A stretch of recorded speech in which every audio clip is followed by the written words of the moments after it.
주 여호와의 말씀이 이러하시다. 3장 말씀 가지고 오늘 세 번째 말씀을 전하는데, 오늘 말씀까지 전해야지 설교가 완성이 될 수밖에 없기 때문에 3주 연속으로 3장 가지고 말씀을 전합니다. 에스겔은 하나님을 만났습니다. 하나님께 선지자로 부름을 받았습니다.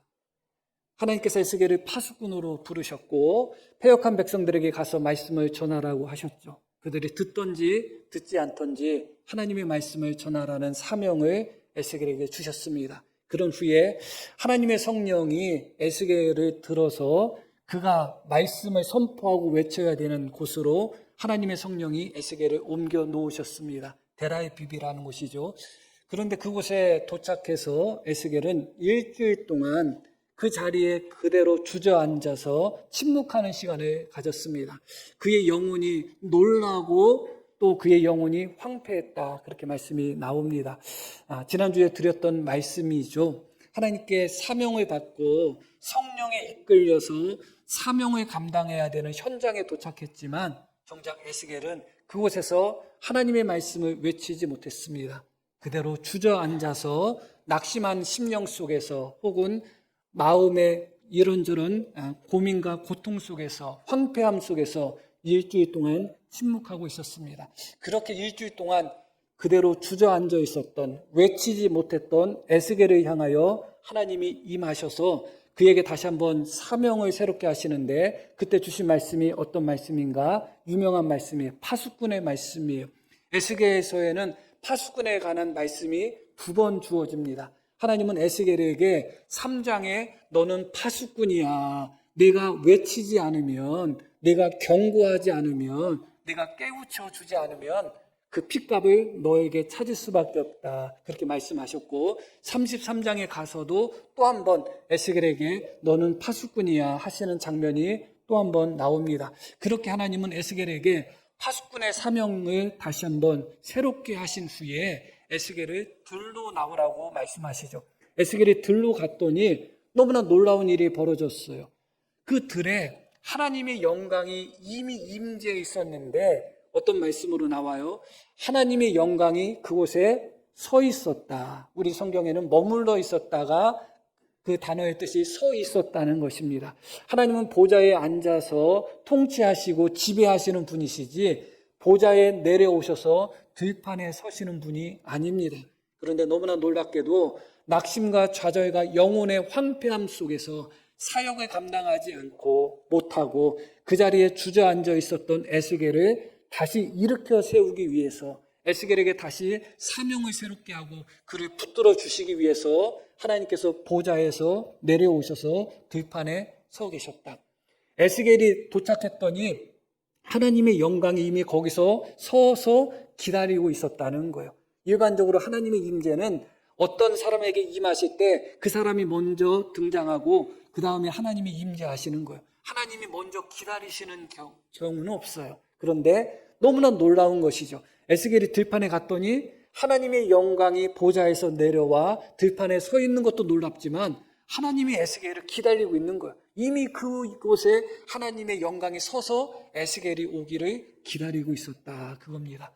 그런 후에 처음 하나님이 에스겔을 만났을 때는 에스겔에게 내 발로 일어서라 그렇게 명령하셨던 하나님이지만 두 번째 에스겔에게 나타나셨을 때 에스겔이 마음의 황폐함 속에서 주저앉아 있던 에스겔에게 임하셨을 때는 일어나라는 말씀조차 하지 않죠.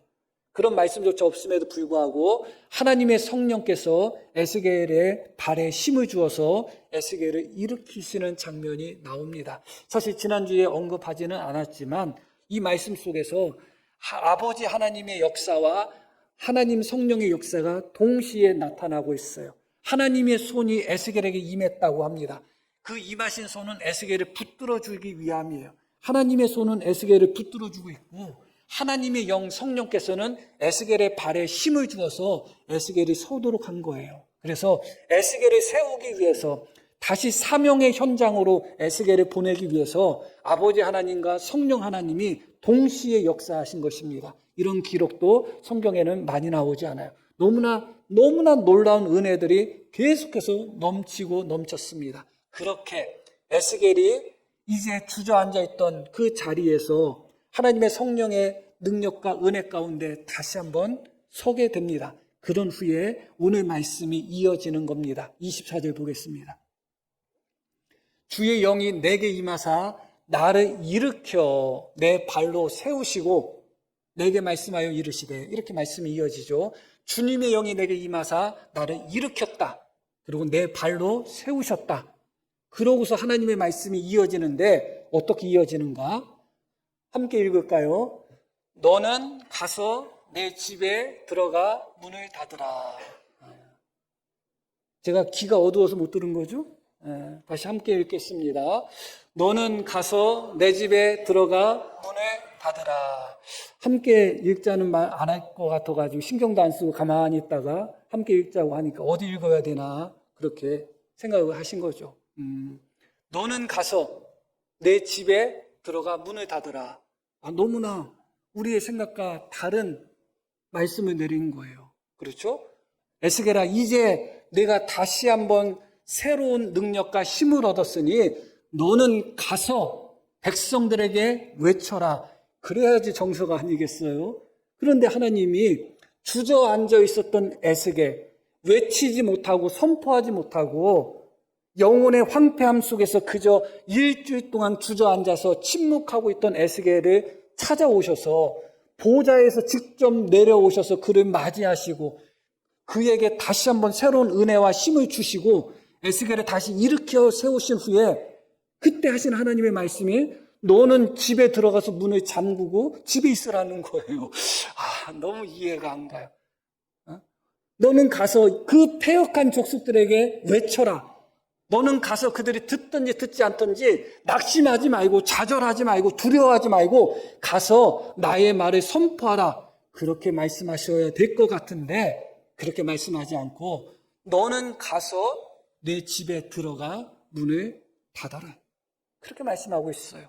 그런 후에 26절에 이렇게 말씀하셔요. 이어지는 부분 26절. 내가 너의 혀를 내 입천장에 붙게 하여 내가 말 못하는 자가 되게 하겠다. 같은 맥락이에요. 하나님께서 사명을 감당하지 않고 외치지 않고 파수꾼임에도 불구하고 침묵하고 주저앉아 있었던 에스겔을 부르셔서 그에게 다시 한번 소명을 새롭게 하시고 다시 한번 능력을 주신 후에 너무나 이해할 수 없는 명령을 연속해서 내리시는 거예요. 집으로 들어가라는 거예요. 집으로 들어가서 문을 닫고 있으라는 거예요. 사람을 만나라는 말씀이 아니에요. 무리 속에 가서 패역한 백성 속에 가서 외치라고 하지 않으셨어요. 그냥 집에 들어가서 문을 닫아라. 그것으로도 부족하셔서 뭐라고 말씀하세요? 내가 너의 혀를 너의 입천장에 붙여서 너를 벙어리 되게 하겠다. 말을 못하는 사람이 되게 하겠다. 그렇게 말씀하시는 거예요. 에스겔이 파수꾼의 사명을 받고 침묵하고 낙심하며 그 자리에 주저앉아 있어가지고 하나님이 이놈 한번 벌 받아라 그런 마음으로 이렇게 하셨을까? 그것은 아닌 것 같아요. 이 말씀 26절과 24절 말씀을 같이 합쳐서 보면 왜 집에 들어가서 문을 닫으라고 했냐면 백성들에게 외치지 못하도록 하심이에요. 백성들을 만나지 말라는 거예요. 왜 하나님께서 입천장에 혀가 붙게 하셔서 말을 못하는 자가 되게 하겠는가? 백성들에게 외치지 말라는 거예요. 우리 생각과 너무 다릅니다. 그런데 이 말씀 속에서는 이렇게 말씀이 이어져요. 그들을 꾸짖는 자가 되지 못하게 하겠다. 백성들을 내가 꾸짖지 못하도록 너의 입을 막아버리겠다. 백성들을 꾸짖지 못하도록 너는 집에 들어가서 문을 닫고 있어라. 내가 집에 들어가서 문을 닫고 있지 않고 패역한 백성들을 만나게 되면 너는 그들을 꾸짖을 수밖에 없으니 집에 들어가서 문을 닫고 있어라. 그리고 내가 말을 자유롭게 하면 패역한 백성들을 향하여 꾸짖을 수밖에 없으니 나는 내가 그들을 꾸짖지 못하도록 그들은 패역한 족속인데 그 패역한 족속들을 꾸짖지 못하도록 너를 말 못하는 사람으로 만들겠다. 그렇게 말씀하는 겁니다. 우리의 예상과는 다 달라집니다. 언뜻 생각하면 패역한 족속이기 때문에 꾸짖어야 되는 거 아니겠어요? 그렇지 않겠어요? 그럼 누구를 꾸짖어야 되는 거예요? 잘하는 사람을 꾸짖어야 되나요? 그렇지 않잖아요. 분명히 하나님이 말씀하잖아요. 그들을 꾸짖는 자가 되지 못하게 하리니 그들은 참 훌륭한 백성이다. 그렇게 말씀이 이어져야 되는데 그들을 꾸짖는 자가 되지 못하게 하겠다. 그들을 꾸짖지 못하게 하겠다. 왜냐하면 그들은 패역한 족속이다. 이해가 안 가죠. 어떻게 보면 패역할수록 더욱 꾸짖고 책망해야 되는데 하나님은 에스겔에게 그것을 금지시킨 거예요. 그러면 파수꾼의 사명은 무엇인가? 그것을 기억할 필요가 있어요. 하나님은 에스겔을 파수꾼으로 부르셨습니다. 파수꾼으로 부르시고 에스겔에게 주신 사명은 꾸짖는 사명이 아니에요. 경고하는 사명이고 깨우치는 사명이에요. 파수꾼은 적군이 쳐들어온다고 소리치는 사람이 파수꾼이에요. 니네 뭐 하는 거야? 비판하고 비난하고 판단하고 정죄하고 꾸짖는 게 파수꾼의 사명이 아니에요. 하나님은 처음부터 에스겔을 파수꾼으로 부르신 것이지 꾸짖는 자, 책망하는 자, 심판하는 자, 재판관으로 부르신 것이 아니에요. 이 단어의 뜻은, 꾸짖는다는 뜻은 심판한다, 판단한다, 징계한다, 그런 의미가 있는 거예요. 그러나 하나님은 처음부터 에스겔을 백성을 심판하거나 백성을 징계하거나 백성을 정죄하거나 백성을 판단하는 그런 심판자, 재판관의 위치로 부르지 않으셨습니다. 하나님은 단지 에스겔을 경고의 나팔, 경고를 외치는 파수꾼으로 부르셨다는 것을 기억할 필요가 있어요. 그렇기 때문에 하나님이 지난 시간에도 배웠듯이 에스겔에게 2번씩이나 어떤 말씀을 하신 적이 있는가? 인자야 내가 심판하려느냐 하는 말씀을 하셨습니다. 우리가 첫 시간에 무엇을 배웠어요? 에스겔이 하나님의 성령에 붙들려가는 바로 그 순간에 에스겔 마음속에는 아주 쓴 마음, 괴로움과 고통과 분노가 가득했다 하는 말씀을 배웠어요. 하나님의 성령에 붙들려 있는 그 순간조차도 에스겔 마음속에는 분노가 가득했어요. 고통스러운 마음, 괴로운 마음이 가득했어요. 그 마음 속에서 에스겔은 사역의 현장에 도착했고 백성들을 보는 순간, 패역한 백성들을 보는 순간 에스겔의 분노가 올라올까요? 올라오지 않을까요? 당연히 올라오죠. 그 분노 속에서 외치면 그들을 정죄하고 심판하는 외침밖에 외칠 수가 없는 겁니다. 그래서 에스겔은 일주일 동안 아무 말도 하고 있지 않았어요. 왜냐하면 그 분노가 의분이라 할지라도 하나님은 그 분노를 표출하는 것, 아무리 의로운 분노라 할지라도 아무리 이 잔에 깨끗한 물을 담았다 할지라도 이 잔이 더러우면 물은 깨끗해질 수가 없어요. 의분이 하나님의 거룩한 분노라 할지라도 더러운 인간의 몸을 통해서, 마음을 통해서, 행동을 통해서 그것이 표출되는 순간 더 이상 의로운 분노는 의로운 분노가 될 수가 없는 거예요. 그래서 하나님이 어떻게 하셨어요? 의분 속에, 분노 속에 화가 치밀어 오르고 마음의 고통 속에 있는 에스겔을 하나님의 손이 누르셨다고 나오잖아요. 그러니까 에스겔은 그 일주일 동안 자신 안에 있는 분노와 싸운 것입니다. 이 분노 속에서 백성에게 외치면 안 되기 때문에 그대로 주저앉아 있었던 거예요. 그런데 다시 한번 하나님이 에스겔에게 나타나시고 다시 한번 하나님이 에스겔에게 은혜를 베푸셨고 다시 한번 에스겔에게 사명을 주셨는데 중요한 것은 에스겔 안에 있는 이 분노가 해결되었는가? 그렇지 않다는 거예요. 우리가 모세를 잘 아시잖아요. 40세 먹었을 때 자기 민족을 구원하겠다고 모세가 첫 번째 했던 행동이 뭐예요? 사람을 쳐서 죽인 사람이었어요. 그런 상태에 가지고서 이스라엘 백성들을 인도하면 어떻게 되겠어요? 이스라엘 백성들이 그렇게 패역한 이스라엘 백성들을 인도하다 보면 그때 모세가 그대로 40살의 모세가 이스라엘 백성들을 인도했다면 한 기백 명 이상 돌로 쳐서 죽였을 거예요. 아마 저것들. 그러니까 하나님이 그때 모세를 쓸 수 없었던 거죠. 그래서 어떻게 하신 거예요? 광야에서 40년 동안 연단하신 거예요. 40년 연단을 받은 후에 모세에 대한 평가는 무엇인가? 온유함이 지면에 있는 모든 사람보다 가장 크다, 가장 승하다 하는 평가를 받았어요. 그렇게 불같은 모세, 마음에 혈기가 가득했던 모세가 온유한 자로 변하기 위해서는 몇 년이 걸렸다고요? 40년이 걸렸어요. 그런데 놀라운 게 뭐냐?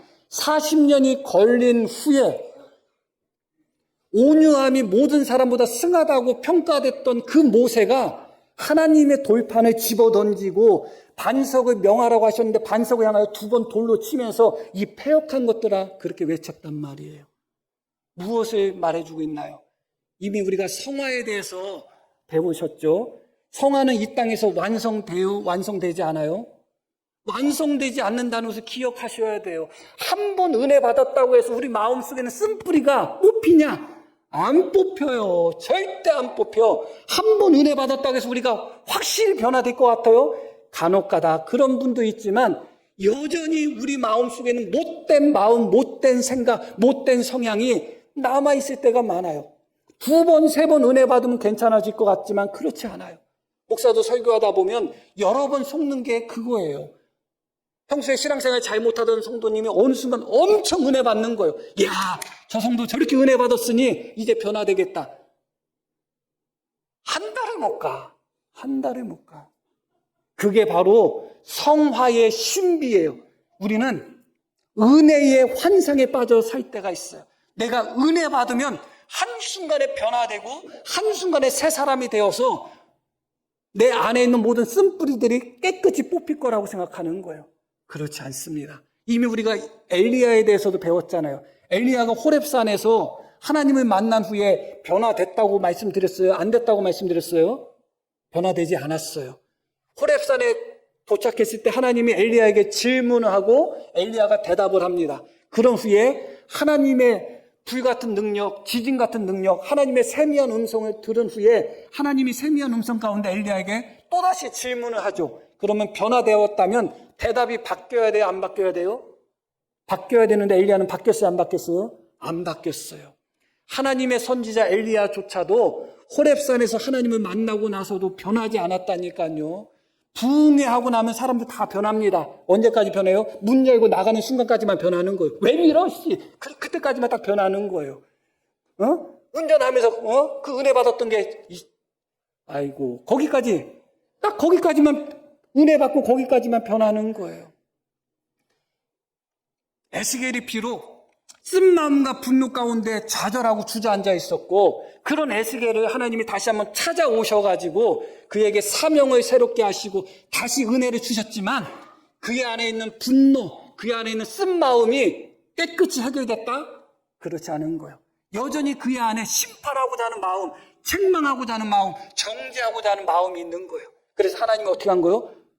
백성들을 만나지 말고 그들은 패역한 족속이기 때문에 패역한 족속을 볼 때마다 너는 자꾸 그들을 꾸짖고 싶고 정죄하고 싶고 그들을 책망하고 싶고 그런 마음이 자꾸 생길 테니까 집으로 들어가서 문을 닫고 있어라. 그리고 혹시 내가 자꾸 책망하고 정죄하고자 하는 마음이 입이 간질간질해가지고 자꾸 그렇게 할 수도 있기 때문에 내가 너의 혀를 입천장에 붙여서 너를 말 못하는 자가 되게 하겠다. 그렇게 말씀한 거예요. 욕쟁이를 고칠 수 있는 유일한 방법은 뭘 것 같아요? 말 못하는 사람을 만들면 평생 욕쟁이도 욕을 하고 싶어도 못하는 거예요. 너의 혀가 움직이지 못하도록 내가 막아버리겠다. 그것입니다. 패역한 족속으로부터 떨어져 있으라는 겁니다. 그들을 볼 때마다 너의 안에 있는 책망하는 마음, 꾸짖고자 하는 마음, 비판하고 비난하고자 하는 마음들이 자꾸 올라오니까 너는 파수꾼이지 심판자가 아니다. 그런 말씀이에요. 목사도 그렇고 많은 성도들도 그렇고 파수꾼으로 살지 못하고 이렇게 꾸짖고 책망하는 심판자로 살 때가 있어요. 파수꾼은 언제나 하나님의 말씀으로부터 시작이 되는 거예요. 그러나 책망하고 꾸짖고 비난하는 사람은 언제나 자기 감정, 자기 마음, 자기 생각에서부터 시작이 되는 거예요. 저 사람 왜 저래? 저 사람 왜 저래? 하면서부터 시작이 되는 거예요. 그래서 하나님은 그 에스겔을 패역한 족속들로부터 일단은 격리시킵니다. 그들을 볼 때마다 주야가 자꾸 올라올 테니 그들을 볼 때마다 그들을 책망하고 비난하고 정죄하고자 하는 심판하고자 하는 마음이 부스부스 올라올 테니 너는 바로 집에 들어가서 문을 닫고 있어라. 그리고 내가 말 못하는 사람이 되도록 그들을 책망하지 못하도록 그들을 꾸짖지 못하도록 너의 입을 내가 막아버리겠다. 그렇게 말씀합니다. 그리고 하나님이 에스겔로 하여금 그렇게 책망하지 못하도록 하신 이유가 에스겔에게만 있을 뿐만 아니라 백성에게도 있다. 그것을 기억할 필요가 있어요. 잠언에도 보면 책망을 미련한 자에게는 책망하지 말라고 합니다. 지혜로운 자에게 책망하라고 합니다. 교훈과 책망과 경고를 들을 만한 자에게 교훈과 책망과 경고를 하면 그가 감사함으로 받아들이지만 미련하고 완악하고 경고를 듣고 책망을 들을 만한 준비가 안 된 사람에게 책망하거나 꾸짖게 되거나 교훈하게 되면 오히려 욕을 당한다. 그렇게 말씀하고 있죠. 지금 상태가 어떤 상태인가?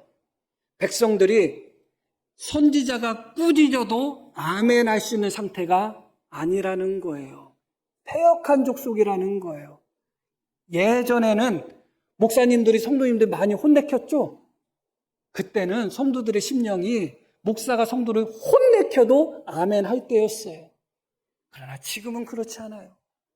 지금 어떤 목사님이 성도님을 혼내켜요? 못 혼내키지. 안 혼내키죠. 정죄하는 말이 되어버렸나요? 어떻게 보면 그렇습니다. 다시 26절 말씀을 보겠습니다. 내가 내 혀를 내 입천장에 붙게 하여 내가 말 못하는 자가 되어 그들을 꾸짖는 자가 되지 못하게 하겠다. 왜냐하면 그들은 패역한 족속이라는 겁니다. 어떤 사람이 나를 꾸짖는다고 할 때 꾸짖음을 듣는 사람이 꾸짖음을 들을 만한 그런 일을 하지 않았다 할지라도 그 사람의 심령이 부드럽고 겸손한 사람이면 누군가가 나를 비난해도 부드럽게 받아들입니다. 그런데 패역하고 완악한 심령을 가지면 누군가가 나를 책망하고 누군가가 나를 꾸짖으면 받아들이질 않아요. 오히려 대적하게 되는 것이죠. 이스라엘 백성들의 심령 상태가 패역한 상태라는 거예요. 얼마만큼 패역한가? 하나님의 말씀을 선지자들이 외쳐도 하나님의 말씀을 거부하고 그 하나님의 말씀을 외치는 선지자를 핍박하고 대적할 정도로 패역한 심령 상태에 있다는 거예요. 그런 사람에게 에스겔이 자신의 감정대로 자신의 생각대로 그들을 꾸짖고 그들을 정죄했다면 어떻게 되겠어요?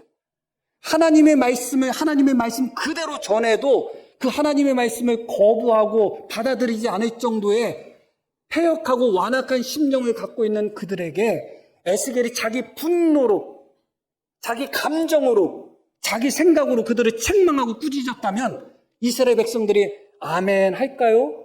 아멘 하지를 않죠, 당연히. 어떤 결과가 생기는가? 25절 같은 결과가 생긴다는 거예요. 25절 봅니다. 너 인자야 보라, 무리가 내 위에 줄을 놓아 너를 동여매리니 네가 그들 가운데서 나오지 못할 것이다. 이 말씀을 자세히 설명하면 시간이 많이 가기 때문에 간단하게 말씀을 드리면 이것입니다. 내가 내 마음대로 내 심령대로 백성들을 꾸짖고 책망하고 그러면 어떤 결과가 찾아올 것인가? 백성들은 패역한 자이기 때문에 너를 결박하여 다시는 내가 선지자 노릇을 못하도록 백성들이 그렇게 할 것이라는 겁니다. 그러나 이 말씀이 에스겔에게는 그대로 이루어지지 않았어요. 왜 그대로 이루어지지 않았는가? 에스겔이 이 하나님의 경고대로 백성들을 자기 마음대로 책망하거나 혹은 그들을 정죄하거나 그들을 심판하는 그런 말이나 그런 예언을 안 했기 때문에 그래요. 그게 중요합니다. 우리나라 교회에 많은 문제들이 있고 목사와 성도 간에 많은 문제들이 있습니다. 성도들의 심령이 패역한 족속과 같지 않은 정말 온유하고 부드러운 심령을 가졌다면 목사가 꾸짖고 책망하고 그런 설교를 한다 할지라도 아마 받아들일 것입니다. 그러나 성도들의 심령이 그런 심령이 아니에요, 지금은.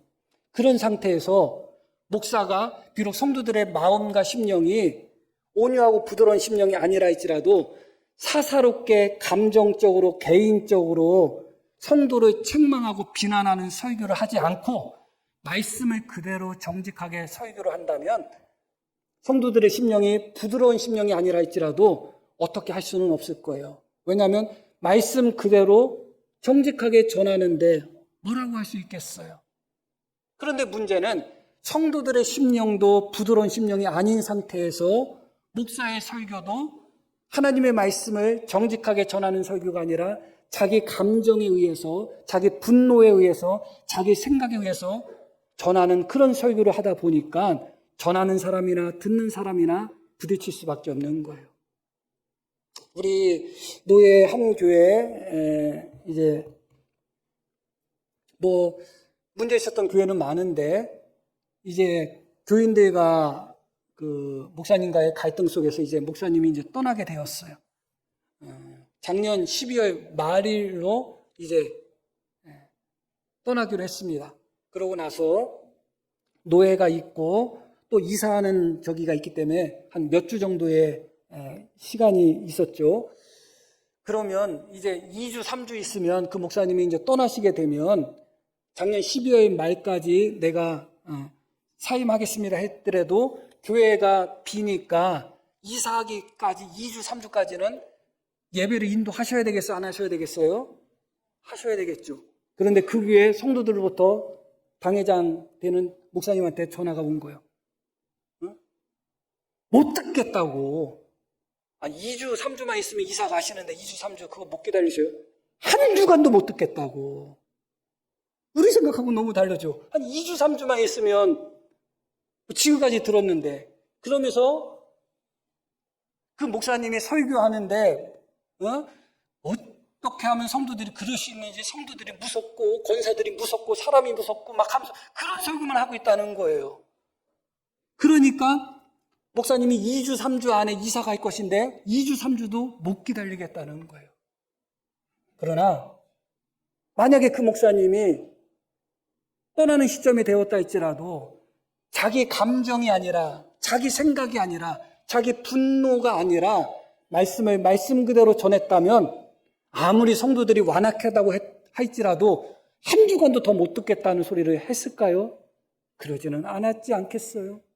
지금 이 말씀이 거기에 지금 초점이 맞춰져 있는 것입니다. 지금 에스겔은 하나님의 선지자지만 그 마음에 분노가 가득해요. 분노가. 의분이라 할지라도 의분이 표출되는 순간 하나님의 영광이 나타날 수가 없어요. 그런 상태에서 백성들은 어떤 상태예요? 패역한 상태예요. 하나님의 말씀이 선포돼도 아멘 하며 순종하지 않고 하나님의 말씀이 선포돼도 거부할 정도의 패역한 사람들이에요. 그들에게 에스겔이 자기 분노대로 자기 생각대로 그들을 심판하고 정죄하는 그런 말을 외친다면 이스라엘 백성들이 에스겔을 그대로 놔두겠어요? 그대로 놔두지 않죠. 결박하고 다시는 외치지 못하도록 그들을 에스겔을 꽁꽁 묶고 활동하지 못하도록 만들 거라는 겁니다. 그러기 위해서 하나님이 에스겔도 보호하고 또 하나님의 사역을 보호하기 위해서 내가 너를 미리 말 못하는 자로 만들겠다. 내가 사사롭게 분노하고 사사롭게 내가 정죄하고 내가 꾸짖고 심판하지 못하도록 너의 입을 내가 혀를 막아서 말 못하는 자로 하겠다. 그렇게 말씀하는 거예요. 그리고 결과적으로 어떻게 됐는가? 말씀드렸듯이 에스겔이 백성들에 의해서 결박되고 선지자 사명을 감당 못하도록 하는 일이 발생하지 않았어요. 왜 발생하지 않았다고요? 그가 이 하나님의 통제에 의해서 입술을 자기 마음대로 외치지 않았기 때문에 그렇습니다. 오직 하나님이 한 경우만 예외로 두십니다. 그것이 27절 말씀인데 볼게요. 그러나 내가 너와 말할 때에 내 입을 열리니 너는 그들에게 이르기를 주 여호와의 말씀이 이러하시다 하라. 너는 그들에게 무엇을 말하라고요? 주 여호와의 말씀이 이러하시다 해서 오직 하나님 말씀만 전하라는 거예요. 그런데 이 말씀에서 중요한 것이 무엇이냐? 내가 너와 말할 때 너의 입을 열겠다는 거예요. 이게 무슨 의미예요? 예언의 실시간성을 이야기하는 거예요. 하나님이 에스겔에게 말씀을 주시는 그 순간에 에스겔의 입을 열겠다는 거예요. 바로 실시간으로 그것이 이루어지게 하겠다는 거예요. 왜 그럴까요? 말이라는 것은 시간이 지나면 보태지고 왜곡되고 빼지고 첨가되고 그런 일들이 일어납니다. 이 말씀은 철저하게 하나님의 말씀에 1.1핵도 보태거나 뺄 생각을 하지 말라는 거예요. 너에게 말씀을 줄 때 그때 입을 열게 하시겠다는 거예요.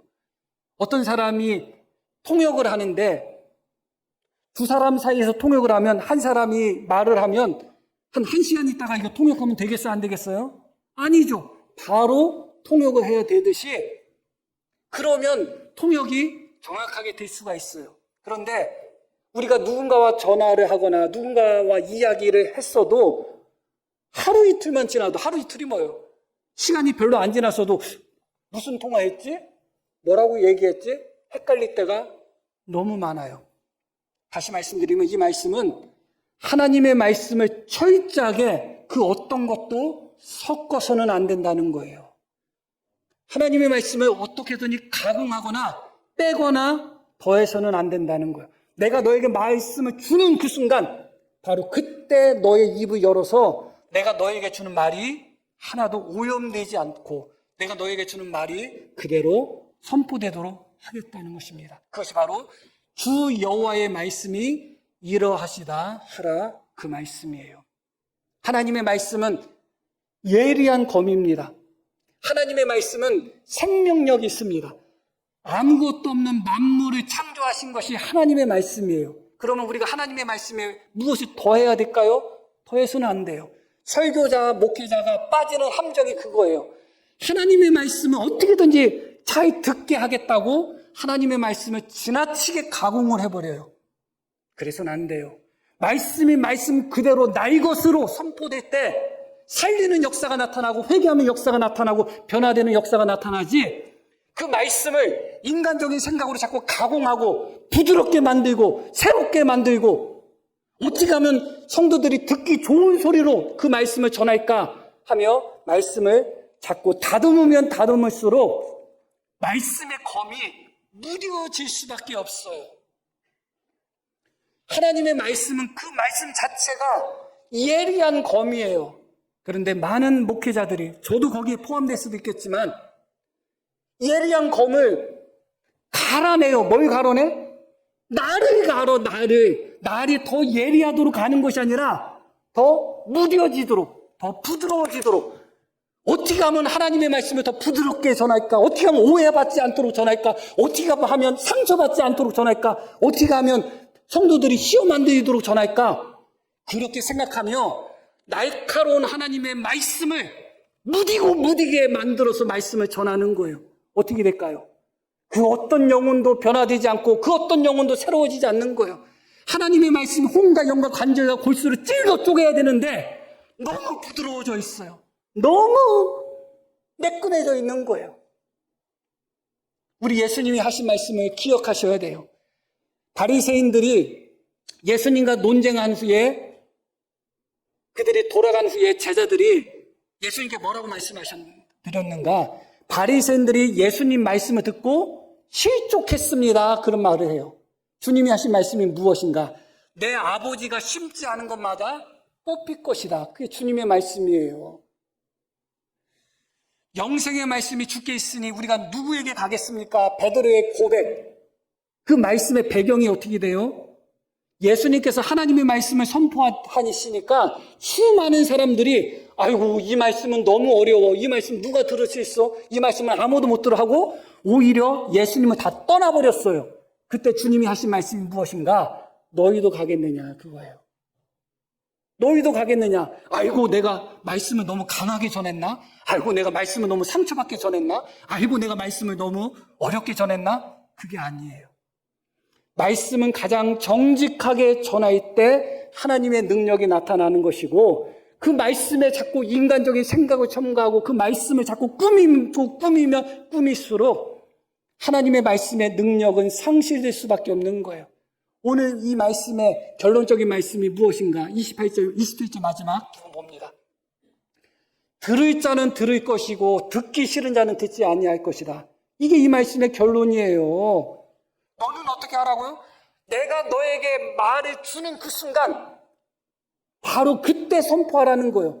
너의 생각을 더할 생각도 하지 말고 이 말씀을 듣고 백성들이 어떤 반응을 보일까? 혹시 저들이 상처받고 실족하지 않을까? 그 생각하지 말고 하나님의 말씀을 있는 그대로 정직하게 전하라. 그리하면 들을 자는 들을 것이고 듣지 않은 자는 듣지 않을 것이다. 심겨질 자는 심겨질 것이고 뽑힐 자는 뽑혀질 것이다. 열매 맺을 자는 열매 맺을 것이고 말라 비틀어질 자는 말라 비틀어질 것이다. 떠날 자는 떠날 것이고 하나님께로 돌아올 자는 하나님께 돌아올 것이다.